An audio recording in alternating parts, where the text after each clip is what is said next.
College के इस पवित्र प्रांगण में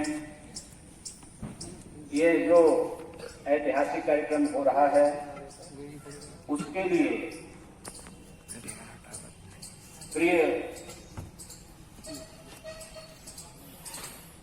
प्रिंस शुक्ला एवं विशाल मिश्रा और उनकी टीम को आशीर्वाद देते हुए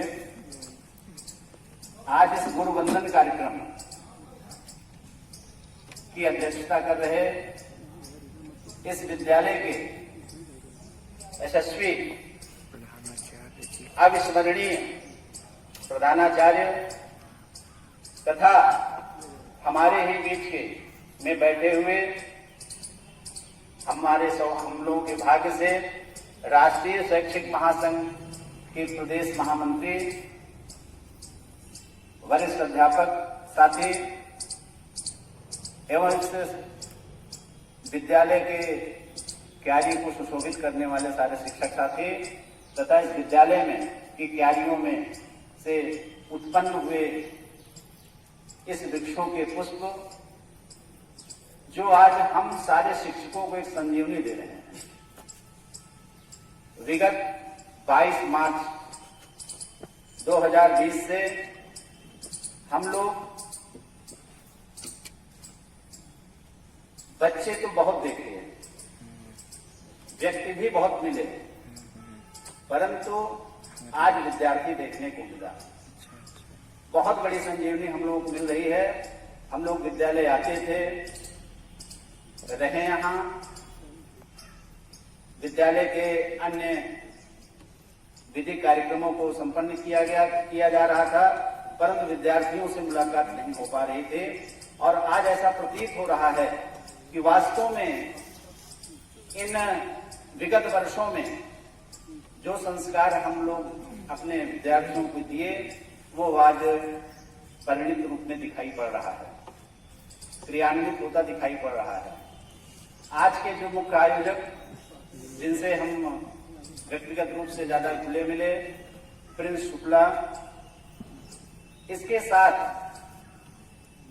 हमको एक दिन का भ्रमण का भी अवसर मिला था और संयोग से इसका घर उस पवित्र नगरी में है जो अमेठी जनपद के टीकर माफी आश्रम से लगा हुआ गांव है, बल्कि टीकर माफी ही इसका ग्राम सभा है। और इनके साथ हम गए और जाने के बाद दिन भर वहां का जो वातावरण था, उस मठ का, मंदिर का, इनके परिवार का और उसके सानिध्य में हमने अपना पूरा दिन बिताया। बड़ी ही अच्छी अनुभूति प्राप्त हुई। हम लोगों को लग रहा था, व्यक्त नहीं कर पा रहे थे कि वास्तव में इस बच्चे के अंदर बहुत बड़ी प्रतिभा है। विभिन्न प्रतियोगिताओं के माध्यम से विद्यालय का नाम भी रोशन किया। हम सब जानते हैं किसी भी भाषण प्रतियोगिता में आदरणीय दिनेश द्विवेदी जी के नेतृत्व में ये जाता था और कोई न कोई पदक प्राप्त करके ही विद्यालय में आए। और दूसरे दिन श्री राकेश प्रताप सिंह जी के सौजन्य से प्रार्थना सभा में वो उजागर किया जाता था। सारे बच्चे उससे लाभान्वित होते थे।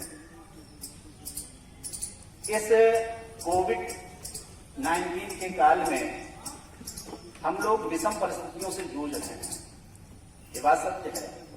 चाहे वो गरीब परिवार हो, चाहे अमीर परिवार हो, सब एक समानता के भाव को लेकर के चल रहे हैं। जो पिता अपने परिवार से बिछड़ चुका था, अलग हो चुका था, इस कोरोना ने कहा भी गया है कि कितनों चिड़िया उड़े आकाश, चारा है धरती के पास। हम लोग अपनी मातृभूमि, अपनी जन्मभूमि, अपनी कर्मभूमि को कभी भूल नहीं सकते हैं और न ही भूलना चाहिए। आज हमको लग रहा है कि जो बच्चे इस कार्यक्रम के लिए प्रेरित हुए, उनके मन में जहां से भी ये भाव आया हो, निश्चित रूप से वो प्रशंसनीय है कि जो अपने परिवार को ना भूले, जो अपने गुरुजनों को ना भूले, जो अपने इष्ट देवताओं को ना भूले और जो अपनी कर्मभूमि को ना भूले, और उससे महान और इस विश्व में, इस जगत में कोई नहीं हो सकता। छोटी छोटी बहुत सारी घटनाएं याद आती हैं, कहीं से सुन करके, कहीं से पढ़ करके, कहीं से देख करके। और छोटी सी एक घटना मैं बताऊंगा जो आपकी आवश्यकताओं को, सीमित आवश्यकताओं की पूर्ति करते हुए आपको सुखमय जीवन प्रदान कर सकता है। एक व्यक्ति जंगल में गया, उसको बहुत भूख लगे, घर नहीं लौट सकता था, और घर लौटता भी तो उसके पास इस कोरोना काल में, कोविड-19 के संक्रमण काल में कुछ खाने को नहीं था।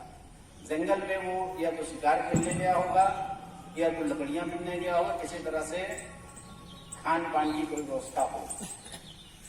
भूख लगे, उसने एक सेब का पेड़ देखा, सेब की पेड़ों से कुछ सेब तोड़े 14-15, और उन्होंने सेबों को खाया। एक खाया, बहुत अच्छा लगा, उसकी भूख की तृप्ति हुई। दूसरा खाया, तीसरा खाया, 4-5 सेब खाने के बाद उसकी भूख खत्म हो गई। छठवां सेब जब वो काटा तो उसको फेंक दिया काट के, कहा कि ये ठीक अच्छा नहीं है। फिर सोचा दूसरा उठाएं, 8वां जब सेब उठाया तो उसको भी काटने के बाद फेंक दिया, कहा ये भी नहीं अच्छा है। तो इसका मतलब ये नहीं सेब नहीं अच्छे, सेब एक ही पेड़ के थे, एक ही डाल के थे, उसकी भूख खत्म हो चुकी थी।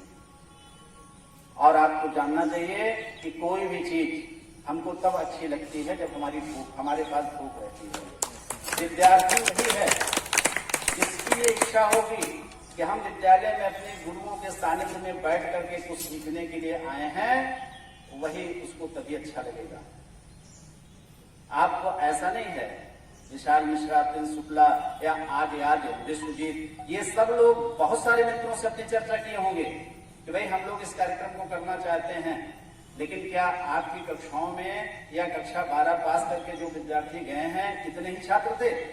लेकिन सबने अवॉइड किया। और आप देखिएगा, नोट कर लीजिए, रिकॉर्ड आप कर रहे हैं, बड़े तन्मयता के साथ पूरे कार्यक्रम को कैच किया जा रहा है, पकड़ा जा रहा है। आप देखिएगा, ये जो बच्चे हैं आज हमारे 36-37 शिक्षकों का जो आशीर्वाद इनको मिल रहा है, निश्चित रूप से जीवन में आप जहां कहीं भी रहेंगे, और ध्रुव तारा, सप्तऋषि मंडल, ये जो आकाश में तारे पूरा विश्व देख रहा है, और आप नोट कर लीजिए आज से ही कि मैं ये वादा करता हूं, भावनाओं में बैठकर, जैसे दुबे जी ने कहा कि भावनाओं में बैठ करके वादा नहीं करना चाहिए, और गुस्से में किसी का प्रतिकार नहीं करना, तिरस्कार नहीं करना चाहिए। आप नोट करिए, आपके अंदर अगर ये भावना आए कि हम अपने गुरुओं की वंदना करनी है, तो ये कभी नहीं बंद होगी। वंदना मतलब यही होता है, कभी ना बंद होने वाली चीजें। आपको हमेशा हमारा आशीर्वाद मिलेगा। जैसे ही आप अपने मोबाइल का डाटा ऑन करेंगे, मोबाइल का डाटा में अपने मस्तिष्क का डाटा ऑन करेंगे, वैसे आप इसमें से जितने शिक्षक हैं, जिस भी चीज को आप अपने ऐप्स में लोड करेंगे, एक एक शिक्षक आपको आशीर्वाद देने के लिए, आपके संकट के समय, आपके शिक्षा के समय, आपके पारिवारिक जीवन में जहां भी आपको कठिनाई महसूस होगी, वहां ही आपको खड़े मिलेंगे। क्योंकि हम हनुमान जी की वंदना करते हैं, भगवान राम की वंदना करते हैं। अभी कृष्ण का भजन इतना बढ़िया सुना गया, प्रत्यक्ष वो हमारे पास नहीं है, लेकिन आज हम भजन क्यों उनका गा रहे हैं? आज हम हनुमान जी की वंदना क्यों कर रहे हैं? आज हम दर्शन करने दूर दूर तक क्यों जा रहे हैं? क्योंकि हमारे मन में आस्था है उनके प्रति कि निश्चित रूप से मुसीबत में हमारे सामने खड़े होंगे और हमारी समस्याओं को सॉल्व करेंगे। संकट में केवल एक दिखाई पड़ता है, अपना इष्ट, और इष्ट दिखाई पड़ता है। इष्ट का दर्शन कराने वाला भी कौन है? हमारे गुरु। अभी आप लोगों ने कहा गुरु गोविंद दो खड़े काके लागू पाए, बलिहारी गुरु आपने गोविंद योग बताया। ईश्वर ने कहा कि तुमको हमारे पास पहुंचाने के लिए, अगर कोई हमारे पास पहुंचाया है, तुमको पास दिया है, तो वो शिक्षक ही है। और आप जिस भूमिका में इस प्रांगण में बैठे हैं, आप भगवान कृष्ण हैं, भगवान राम हैं, ये भी भगवान बने किसके द्वारा? शिक्षकों के द्वारा भगवान बनाए गए, शिक्षकों द्वारा भगवान बनाए गए। और वही चीज आज आपने किया कि इसलिए हम मानते हैं कि आप हमारे भगवान हैं। भगवान राम कृष्ण और जितने भी रामकृष्ण परमहंस, स्वामी विवेकानंद, ये सब क्या हैं? ये सब किसी न किसी गुरु से शिक्षा लिए और उनके बताए हुए सुझाए हुए रास्तों पर चल करके विश्व में भारत का भी नाम किए और विश्व गुरु कहलाए। आज उनकी सब पूजा करते हैं। वो किसकी देन है? शिक्षकों की देन है। और आप शिष्य हैं, आप ईश्वर तुल्य हैं, जो आज अपने शिक्षकों को इस तरह से वंदना कर रहे हैं। बहुत ज्यादा कुछ बताने की आवश्यकता नहीं है। शेक्सपियर ने, उनको भी इच्छा होती थी, जैसे आप कहते होंगे कि ये शिक्षक हैं, हमारी भी आवश्यकता है, हमारे पास भी धन है, हम बहुत अच्छा वस्त्र पहन सकते हैं, बहुत अच्छे जूते पहन सकते हैं, बहुत अच्छी गाड़ियों से चल सकते हैं, परंतु हम अपने को गांधी जी के वेशभूषा में क्यों रखना चाहते हैं? सीमित वस्त्रों में अपने को क्यों शो करना चाहते हैं? हमारे पास सब कुछ है, हम सब कुछ कर सकते हैं, परंतु इसलिए कि हम अपनी चीजों को दिखाना नहीं चाहते विद्यार्थियों के सामने, अपनी चीजों को विद्यालय में नहीं दिखाना चाहते, क्योंकि हमारे सानिध्य में आने वाले बहुत से शिक्षार्थी ऐसे होते हैं, वो कृष्ण होते हैं, तो सुदामा भी उन्हीं से शिक्षा लेता है। किसी विद्यार्थी के मन में ये न भाव आए कि हमारे ये गुरुजी हैं, गुरुजी की तो बड़ी अच्छी शोहरत है, हमारा पूरा ध्यान कहाँ होता है? आपको कितनी अच्छी से अच्छी तरह से आपको पढ़ा, जैसे अभी शुक्ला जी ने भी कहा, दुबे जी ने कहा, डॉक्टर साहब ने भी कहा, डॉक्टर संदेश जी ने, कि हम जब अच्छा, आप बच्चों ने भी कहा कि किस झंझावती स्थिति में हम कक्षाओं में प्रवेश करते हैं, कितने तरह की विचारधारा वाले बच्चे वहां बैठे होते हैं, लेकिन सबकी बात सुनते हुए, सबको समझाते हुए अपनी विषय वस्तु को तक आपको पहुंचाने का प्रयास करते हैं, जिससे आपको भी सीख मिले और आपके परिवार के लोग भी संतुष्ट हों। केवल दो ही किसको संतुष्टि न मिले, आपका जीवन काल पूरा सुख में हो, उस उम्मीद के साथ शिक्षक कक्षाओं में जाता है। हम शादी में जाएंगे, हम ब्याह में जाएंगे, हम पिकनिक में जाएंगे, हम अच्छे वस्त्रों का प्रदर्शन करेंगे, हम अच्छी गाड़ियों से जाएंगे, परंतु हम जहां अपनी आवश्यकता सीमित चीजों से निकाल कर सकते हैं, पूरी कर सकते हैं, वहां हम अपने को गांधी जी की लाइन में ही लेकर चलना पसंद करेंगे। शेक्सपियर ने कहा कि हमारे पैर में जूते नहीं थे, हम बाजार गए, चल के बहुत बढ़िया जूता खरीदेंगे, लेकिन रास्ते में एक विकलांग व्यक्ति मिल गया जिसका एक पैर ही नहीं था, वो बड़े आराम से चल करके अपना काम कर रहा था, जूते उसके पैर में क्या, उसके पैर ही नहीं थे। उसने कहा कि मैं बल भर रोया, हम ये सोच रहे थे कि हमको ये खरीदना है, लेकिन ऐसे ऐसे लोग भी हमारे समाज में हैं जिनके पास हाथ नहीं है, पैर नहीं है, आंखें नहीं हैं, उसके बाद भी वो सुखमय जीवन व्यतीत कर रहे हैं। तो हम सीमित संसाधनों में अपना जीवन व्यतीत कर सकते हैं, और ये कोविड-19 ले आकर के बता दिया कि हम कैसे कम वस्तुओं से भी अपना जीवन यापन कर सकते हैं। आज बहुत अच्छा लगा इस प्रांगण में आप आए, एक संजीवनी हम लोगों को मिली, कि विद्यार्थी देखने को मिला, और भगवान से प्रार्थना है कि जल्दी से जल्दी इस महामारी से निजात मिले। 15 तारीख से 16 अक्टूबर से शायद कक्षाएं चलने का आज शिक्षा मंत्रालय ने भी संस्तुति कर दिया है, और जब होगा तो हम लोगों के अंदर फिर एक नई ऊर्जा का फिर संचार होगा।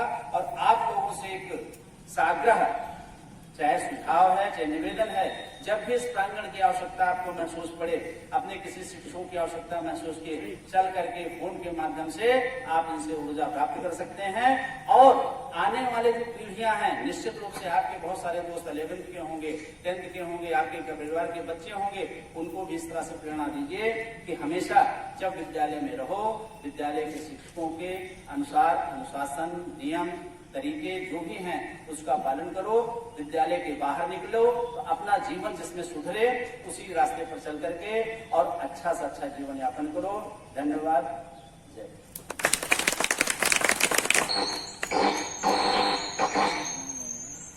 धन्यवाद गुरुवर, आपके आशीर्वचन हमको प्राप्त हुए, और इस आशीर्वचन के माध्यम से हम लोगों को जीवन जगत के प्रत्येक क्षेत्र में उन्नति करने में, तरक्की करने में सहायता प्राप्त होगी।